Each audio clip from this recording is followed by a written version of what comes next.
à écouter, à apprendre, à découvrir ce qu'il a à dire.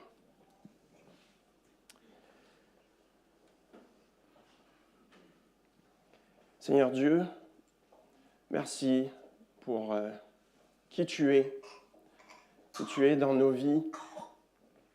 Merci pour ton sang qui a coulé. On vient de se rappeler que tu as payé un prix fort pour que notre âme soit sauvée, pour qu'on puisse goûter à la liberté de te connaître, pour qu'on puisse vivre attaché à toi et rechercher ce que tu veux dans les différents aspects de notre vie. Seigneur, aujourd'hui, on va voir comment est-ce que tu veux qu'on vive la liberté d'être tes enfants. Et je te prie pour que ça soit plus clair dans nos vies. Qu'est-ce que ça implique d'être tes enfants, de te connaître comme un Père qui nous aime et qui prend soin de nous à chaque jour. Je te prie d'user ta parole pour parler à nos cœurs. Au nom de Jésus, Amen.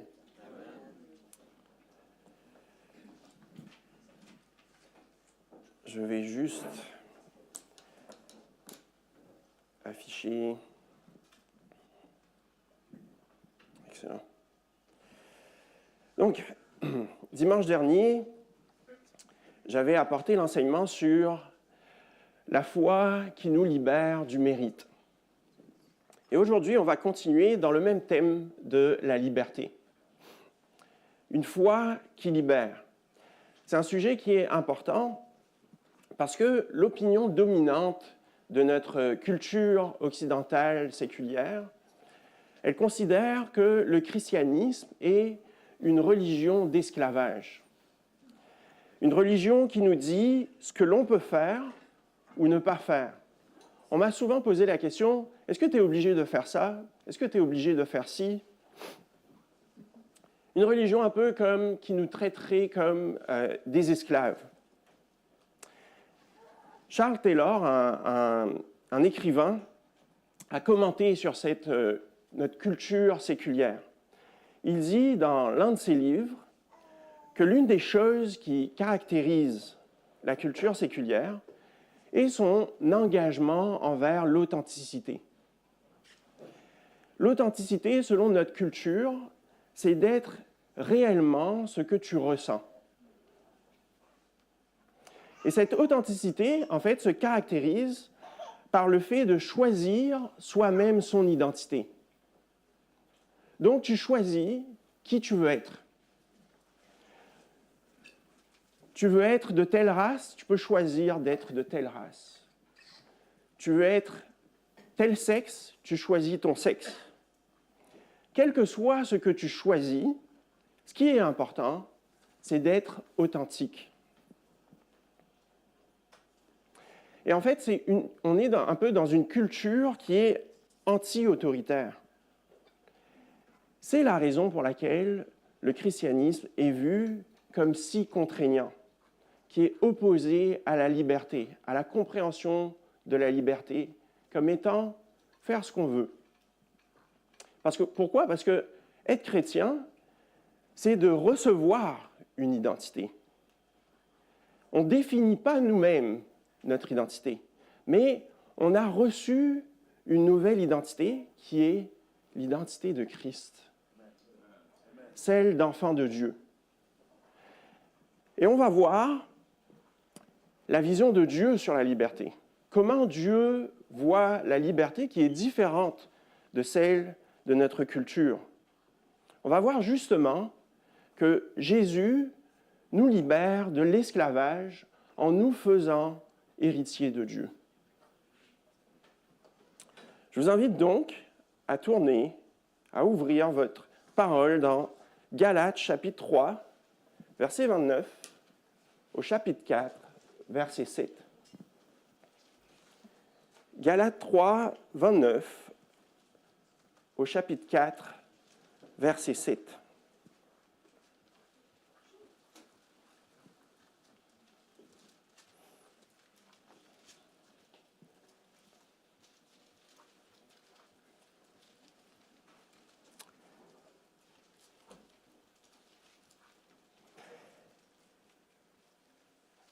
Je lis la parole.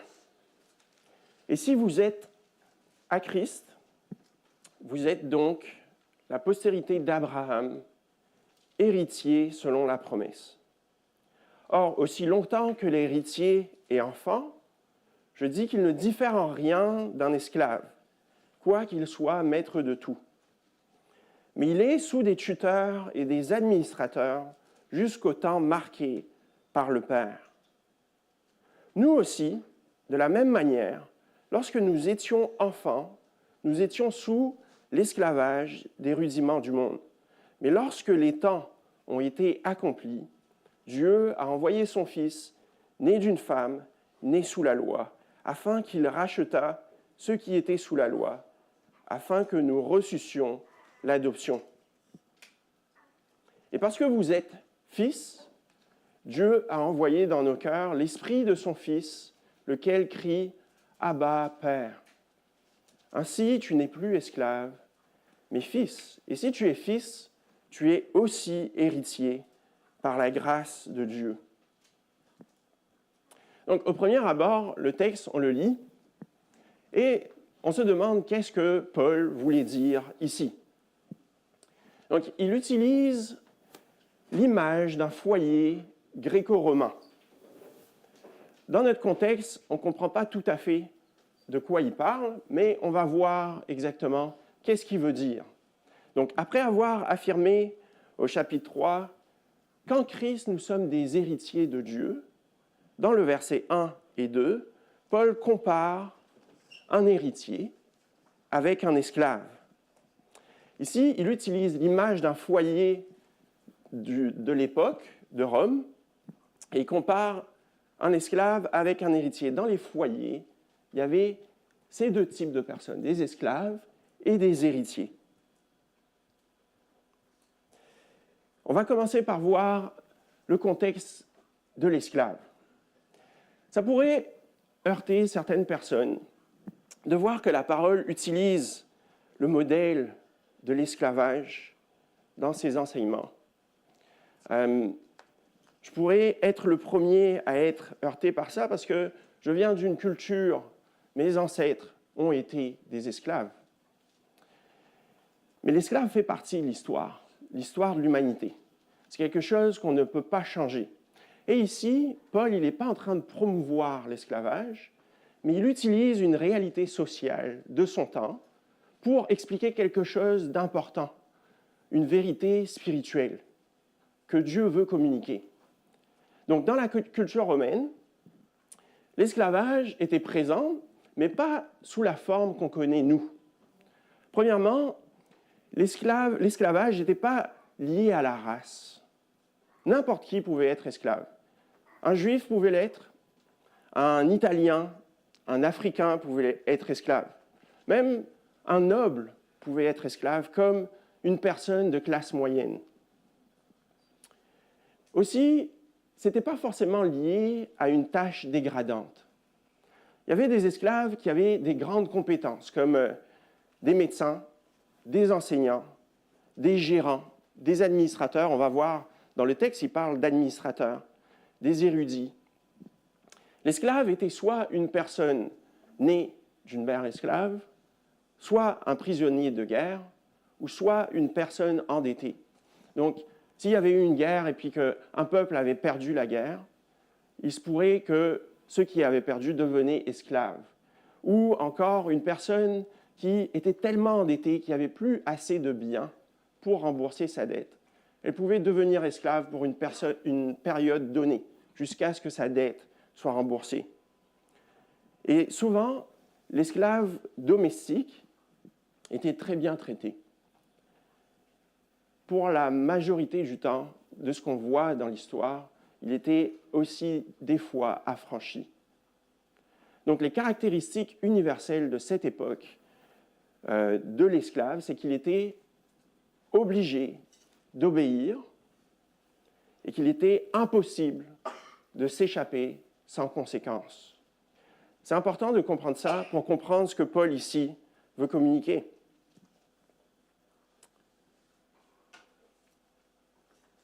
Donc on peut définir l'esclave de cette époque comme celui qui se soumet par obligation à un maître.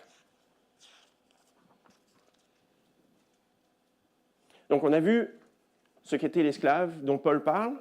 On va voir qui est l'héritier. Paul dit par la suite, aussi longtemps que l'héritier est enfant, je dis qu'il ne diffère en rien d'un esclave, bien qu'il soit le maître de tout. Donc l'héritier, c'est le fils de sang, du maître du foyer.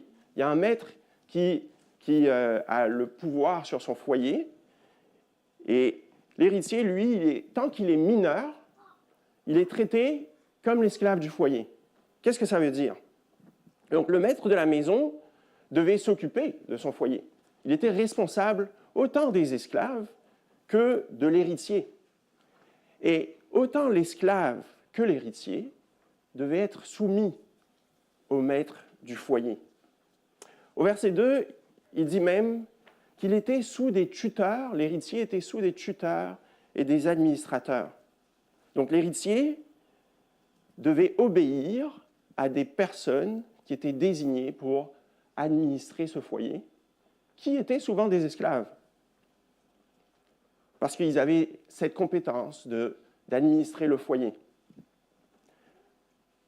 Donc, même si l'héritier était un enfant de sang de son père, il vivait, lui aussi, soumis aux obligations du foyer, comme l'esclave. En fait, la réalité, c'est que l'héritier n'était héritier seulement de sang, parce qu'il était né de son maître. Parce que pourquoi ça arrivait que le père choisisse une autre personne pour donner son héritage? Et ça, c'est étonnant.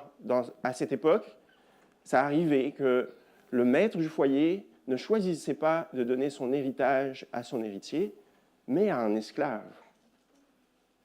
Pour vous donner un exemple, Jules César, à cette époque, il avait un fils avec Cléopâtre, qui s'appelait Césarion. Au lieu de donner son héritage à son fils, il a donné son héritage à son neveu, Octave, qu'on connaît sous le nom de l'empereur Auguste. Je ne sais pas si vous avez déjà vu le film Gladiator. Ça montre une image de la société romaine où César, il ne veut pas donner son héritage à son fils Commode, mais à son général Maximus, qui a plus de compétences. Pourquoi je vous donne tout ce contexte? C'est pour comprendre qu'est-ce que Paul veut dire ici. Et ce qu'il veut dire, ce qu'il communique ici, c'est que nous étions tous des esclaves, des principes élémentaires de ce monde. Paul s'adressait à des Juifs de Galate comme à des païens, des personnes qui n'étaient pas juives. Et on se rappelle que les Juifs, qu'est-ce qu'ils disaient? Ils avaient une culture qui devait respecter la loi pour faire partie du peuple de Dieu. Et en utilisant cette image ici, il dit, nous aussi de la même manière, le Juif, nous étions enfants, nous étions sous l'esclavage des rudiments du monde. Le Juif qui croyait qu'en étant de la descendance d'Abraham, le peuple à qui Dieu a donné la loi, ce peuple qui croit qu'en respectant la loi de Dieu, il sera sauvé.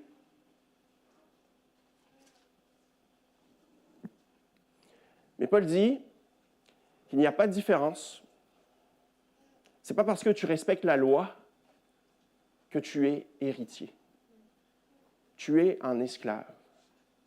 Esclave des rudiments de ce monde. Donc on va voir de quoi il parle, les rudiments de ce monde, les principes de ce monde. Certaines traductions vont traduire le verset 3 comme « Nous étions asservis aux principes élémentaires qui régissent ce monde ». On pourrait affirmer que ces principes élémentaires du monde, c'est tous les systèmes religieux, la culture par lesquels l'homme, par lui-même, cherche à obtenir l'identité, sa valeur, sa sécurité et son salut. C'est les moyens que l'homme utilise pour atteindre Dieu. Les principes de ce monde, ils changent selon notre époque. Du temps de Paul, c'était le judaïsme. Il fallait obéir à la loi. Il y avait aussi la croyance gréco-romaine. C'était les Romains. Eux, ils cherchaient la sagesse. C'est pour ça qu'il y a autant de philosophes dans le monde romain. Donc, les principes de ce monde sont les religions humaines, caractérisées par le moyen que l'homme utilise pour atteindre Dieu. Ça peut être des religions formelles, comme de nos jours le bouddhisme, l'islam, l'hindouisme, et je dirais même le christianisme humain, peut être une religion humaine, un moyen utilisé par l'homme pour atteindre le paradis. Il y a aussi des religions informelles, la religion de la liberté individuelle sans contrainte, la religion du bonheur. Des fois, notre culture est une religion. On y voit notre identité absolue, notre salut. Pour vous faire comprendre ça, j'avais un ami, quand j'étais à Chicoutimi, on parlait, à un moment donné, on est tombé sur une conversation sur le sujet spirituel, puis je lui ai demandé, est-ce que tu crois en quelque chose? Il me dit, lui, il n'a pas de foi. Il croyait, et puis là, je lui dis, mais est-ce que tu crois qu'il y a quelque chose après la mort? Il me dit, non, il n'y a rien après la mort. Notre corps est mangé par les vers. Donc, je lui demande, bon, c'est quoi le sens pour toi de la vie? Il me répondait, mon sens de la vie, c'est de profiter de tout le temps que j'ai ici. Et c'est exactement ce qu'il faisait. Il était aligné avec sa croyance. Il travaillait pour avoir de l'argent, pour pouvoir voyager, faisait du kayak. À chaque week-end, il occupait ses week-ends pour pouvoir trouver une rivière pour descendre. Il cherchait l'expérience. Puis quand on regarde à quelqu'un qui a cette croyance, on pourrait dire qu'il n'adhère à aucune religion et qu'il n'a pas de croyance réelle. Mais on se trompe. Il adhère à la religion du plaisir. Son comportement est dirigé par la croyance que la chose la plus précieuse qu'il a, ce qui le définit, c'est le temps sur terre et tout le plaisir qu'il peut en tirer. Donc il va offrir toute son énergie, tout son temps, tout son argent pour trouver l'expérience d'événements plaisants. Son paradis, son Dieu, c'est l'expérience agréable. Il y a certains penseurs qui définissent la religion comme étant la quête du sens ultime, une quête qui dirige notre comportement. Et il y a un romancier qui s'appelle David Foster Wallace qui a bien compris cette réalité. Puis je vais vous lire une citation qu'il dit. Apportez votre attention là-dessus. L'athéisme n'existe pas. Tout le monde vénère quelque chose. On peut seulement choisir ce qu'on vénère. Et une excellente raison de choisir de vénérer une sorte de Dieu ou de chose de type spirituel est que pratiquement tout ce que vous pouvez vénérer vous dévorera vivant. Si vous vénérez l'argent ou les objets, si c'est là que vous puisez le sens de la vie, vous n'en aurez jamais assez. Vous n'aurez jamais le sentiment d'en avoir assez. Vénérez votre corps, votre beauté, votre sex appeal, et vous vous sentirez toujours moche. Et quand le temps de l'âge pointeront le bout de leur nez, vous souffrirez 1 million de morts avant qu'ils ne finissent par vous enterrer. Vénérez le pouvoir, et vous vous sentirez faible. Vous aurez peur, vous aurez besoin d'accroître votre pouvoir sur les autres pour éloigner la peur. Vénérez votre intellect, l'impression d'intelligence que vous donnez, et vous finirez par vous sentir idiot. comme un imposteur, toujours à deux doigts d'être découvert. Paul dit que nous étions tous esclaves des rudiments de ce monde, asservis. Je vous donne un exemple personnel dans ma vie. L'un des maîtres dans ma vie, quand j'étais pas chrétien, et je lutte encore avec cette idole, parce que c'est plus mon maître c'est Dieu. C'est la gloire et le respect. Je souhaitais reconnaissance de ceux qui m'entourent, qu'ils me voient comme quelqu'un de bon, ayant de la valeur. Je faisais attention à mon apparence constamment, à ce que je disais, à ce que je faisais, à mes performances, pour que je sois toujours bien vu par ceux qui m'entourent. On me voyait comme celui qui ne veut jamais déplaire. Je n'étais pas capable de dire non. Celui qui est toujours présentable. Et je vous dirais, même lorsque je fuyais ce maître, j'en étais toujours esclave. Parce que lorsque je faisais exprès de négliger mon apparence, lorsque je le faisais, je faisais exprès de négliger l'opinion des gens, je le faisais dans le souci du regard des gens. C'est pour exprimer que nous sommes tous et nous étions tous esclaves des rudiments de ce monde. Des êtres qui sont en quête de ce qui est plus grand que nous. Pourquoi? Parce que Dieu nous a créés comme ça. Il nous a créés pour trouver en lui notre satisfaction dans cette relation avec lui. Mais ce qu'on fait, nous, on cherche le sens et la satisfaction dans les principes élémentaires qui régissent ce monde. Et le respect de la loi de Dieu peut aussi être un principe rudimentaire de ce monde, une religion humaine. Et Paul dénonce ici ceux qui veulent obéir à la loi pour atteindre Dieu. Il le dit, il dit l'héritier est comme l'esclave. Le peuple élu, le juif, est comme le païen. Que tu sois juif de descendant d'Abraham ou pas, que tu aies reçu la loi de Dieu ou pas, que tu obéis à la loi ou pas, la loi ne te rend pas libre. Dans notre contexte, on pourrait dire ça comme ça. Que tu sois né dans une famille chrétienne ou pas, que tu choisisses, que tu obéisses à la loi ou pas, que tu viennes à l'Église ou pas, la loi de Dieu ne nous libère pas de l'esclavage. Pourquoi? Parce que la loi de Dieu est une mesure. Et je vais venir dans le texte. Elle mesure parfaitement la sainteté de Dieu. Elle est la mesure parfaite de la sainteté de Dieu. Elle mesure notre cœur.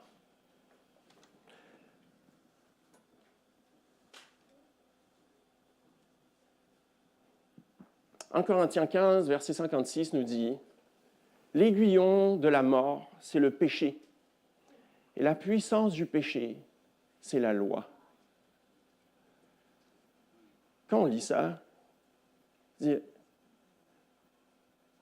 la loi n'est pas la puissance de Dieu. Et on va voir, la loi nous guide lorsqu'on est chrétien. Mais la Bible dit une vérité importante ici, que la puissance du péché, c'est la loi. Encore une fois, on peut voir dans Romains 3, 19, 20. Or, nous savons que tout ce que dit la loi, elle le dit à ceux qui sont sous la loi, afin que toute bouche soit fermée et que tout le monde soit reconnu coupable devant Dieu. Car nul ne sera justifié devant lui par les œuvres de la loi, puisque c'est par la loi que vient la connaissance du péché. Encore une fois, dans Romains 7, verset 7, Paul dit « Je n'ai connu le péché que par la loi, car je n'aurais pas connu la convoitise si la loi n'eût dit « Tu ne convoiteras pas, tu ne convoiteras point ». Paul, il ne savait même pas qu'il convoitait.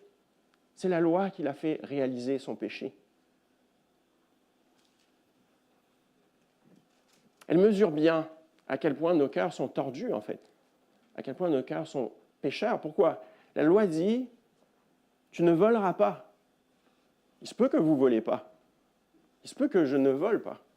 Mais lorsque je regarde dans la cour du voisin, lorsque je regarde à sa maison, lorsque je regarde à son auto, j'ai envie d'avoir ce qu'il a.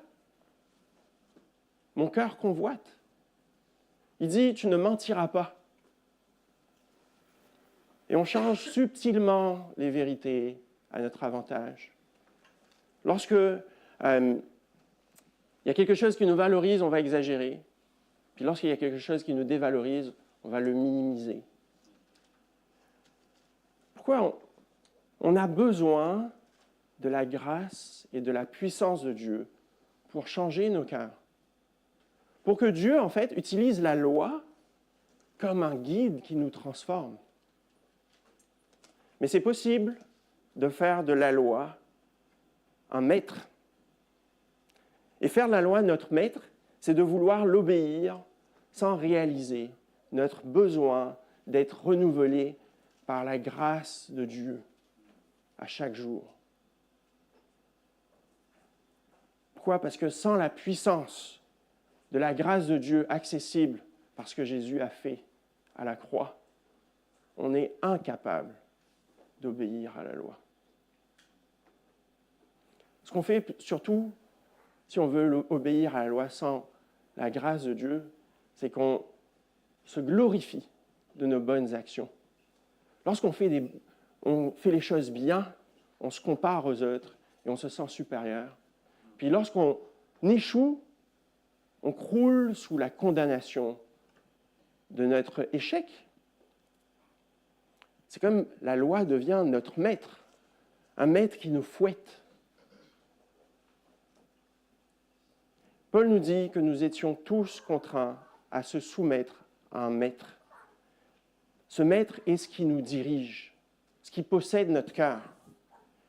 Et la loi de Dieu, sans l'œuvre de Jésus à la croix, peut être ce maître.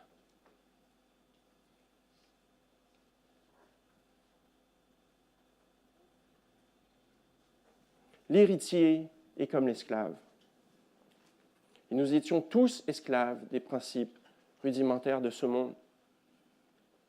Mais, j'aime l'aimer dans la parole. Lorsque les temps ont été accomplis, Dieu a envoyé son Fils, né d'une femme, né sous la loi, afin qu'il rachetât ceux qui étaient sous la loi, afin que nous reçussions l'adoption. Christ s'est fait esclave pour que nous soyons héritiers de Dieu libre. Christ a pris le blâme pour que nous soyons des fils et des filles de Dieu, libérés. Christ est celui qui a accompli la loi parfaitement. Et si on y pense bien, Jésus était au-dessus de toute loi, tous les principes de ce monde. Il est Dieu. Au commencement, il était là, un de la Trinité. En fait, il est celui qui, on pourrait dire, qui a écrit la loi. Il était la parole. Toutes choses ont été faites par elle et pour elle.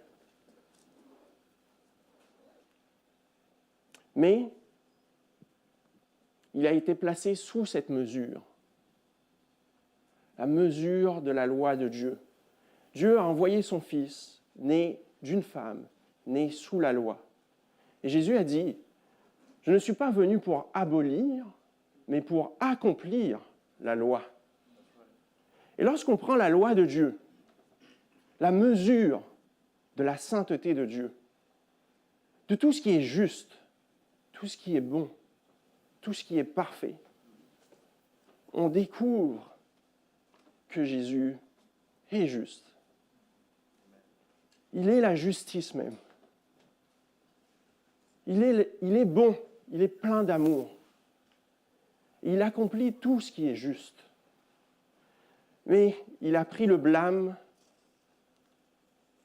et la condamnation de ceux qui sont esclaves. Nous sommes pécheurs. Pourquoi? Pour nous attribuer l'héritage, son héritage, en tant qu'enfant de Dieu.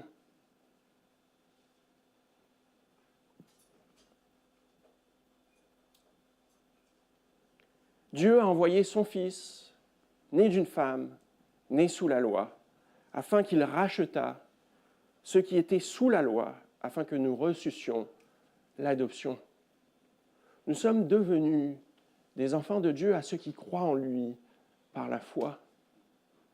Et la liberté ne se trouve pas dans le fait de n'avoir aucune autorité. L'être humain n'est pas créé comme ça.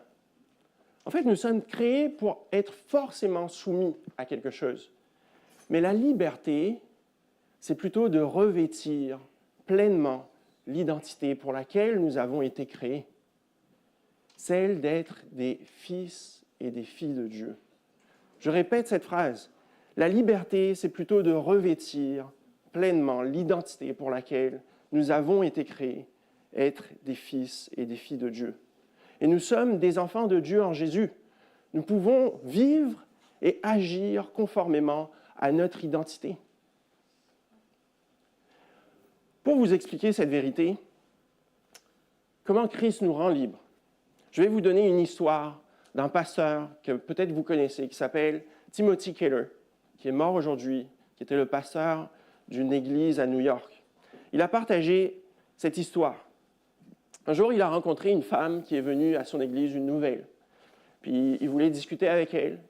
Puis il lui demande « Comment est-ce que vous avez connu l'église ?» Puis la femme commence à lui raconter son histoire. Elle explique qu'elle travaillait dans l'une des chaînes les plus reconnues de New York. C'est le genre de compagnie où il y a une grosse hiérarchie. Donc elle a un boss, puis son boss a un patron au-dessus de lui. Et un jour, elle fait une énorme erreur dans son travail. Une erreur qui lui aurait coûté son poste. Elle était sûre qu'elle allait perdre son travail. Mais son supérieur, en voyant ça, a pris la responsabilité de sa faute. Son supérieur a dit au patron qui était au-dessus de son supérieur que c'était de sa faute, que il l'a mal préparé, puis il l'a pas assez bien formé. Puis il dit « je prends le blâme ». Puis le boss, qui était au-dessus, en apprenant ça, il était furieux. Furieux envers lui. Mais comme c'était un employé qui était là depuis plusieurs années, il avait une bonne réputation, il était apprécié, il n'a pas perdu son travail. Même si son poste a été préservé, par contre, sa réputation a été vraiment endommagée. Et son boulot a été préservé quand même. Et puis quand cette femme qui était venue à l'église a appris qu'est-ce qu'il avait fait, il a dit « Pourquoi tu as fait ça? Tu n'as aucun intérêt à faire ça. En fait, tu vas perdre, ta réputation a été endommagée, même si tu gardes ton poste, tu n'auras plus aucune chance d'être promu et de monter dans la hiérarchie. » Cet homme a voulu lui expliquer dans les termes séculiers et a commencé à dire, lui a dit « J'ai eu beaucoup de patrons qui ont pris la gloire de mon travail, mais je n'ai jamais eu de patron qui a pris la pénalité de mes erreurs. La façon dont on franchit les échelons dans le business, c'est d'essayer d'obtenir la gloire du travail des autres. Et vice-versa, d'essayer de faire porter le blâme que vous avez fait sur vos employés. C'est comme ça qu'on grimpe les échelons. Et puis, mais elle dit, elle ne comprend toujours pas. À un moment donné, son patron a dit, OK, donc on s'entend que tu me le demandes, parce qu'ils sont dans un milieu professionnel. Et il lui dit, il finit par lui dire, je suis chrétien, OK? Toute ma vie s'appuie sur un sauveur qui a porté mon blâme, ma culpabilité. Il a porté la culpabilité des choses mauvaises que j'ai faites pour que je puisse être sauvé. Et j'essaye d'appliquer ça dans tous les domaines de ma vie et dans mon travail. C'est ça que ça veut dire. Parce que je veux suivre et faire comme celui qui a pris la douleur et le mal de ce monde. Et je souhaite faire le moins de mal possible. Et je sais que ce n'est pas le moyen de monter dans la hiérarchie, mais ce n'est pas grave. Quand elle a entendu ça, elle a demandé à quelle église tu vas. Puis elle est venue à l'église, à cette église à New York. Pourquoi est-ce que je raconte cette histoire? Ce n'est pas pour glorifier l'homme qui a fait ça. En fait, on est tous appelés à faire ça en tant que chrétiens. Mais c'est pour comprendre qu'est-ce que la liberté en Jésus. La liberté d'agir selon notre identité. Parce que la raison pour laquelle cette femme a tant questionné son patron, c'est qu'il y avait quelque chose dans cette situation qu'elle était incapable de comprendre.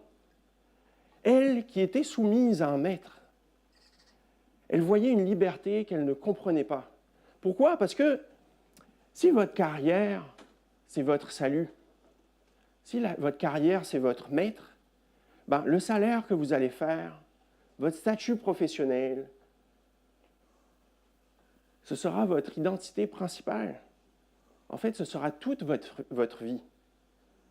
Et ce que vous allez faire, c'est que vous permettrez à absolument personne d'abîmer ce statut, abîmer cette identité.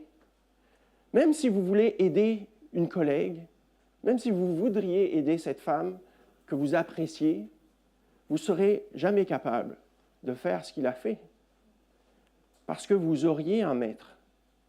Mais cet homme, il a eu cette liberté. Pourquoi? Parce que son identité n'était pas menacée. Son identité ne se trouvait pas dans son compte bancaire, dans son poste, ni dans son image. Surtout, il avait la liberté d'aimer cette personne et de faire le bien. Cette identité, nouvelle identité, se trouve en Jésus. Pourquoi? Parce que, on vient au prochain verset, parce que vous êtes fils. Dieu a envoyé dans nos cœurs l'esprit de son Fils, lequel crie « Abba, Père ». Ainsi, tu n'es plus esclave, mais fils. Et si tu es fils, tu es aussi héritier par la grâce de Dieu.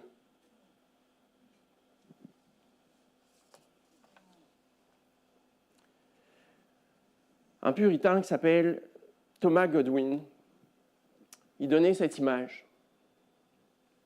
L'image d'un père qui marche avec son enfant, main dans la main, qui prend une balade et qui rit ensemble. Puis, à un moment donné, son père, en marchant, le père en marchant avec son fils, il prend son fils dans ses bras, puis il lui serre très fort, en lui disant « Je t'aime, mon fils ».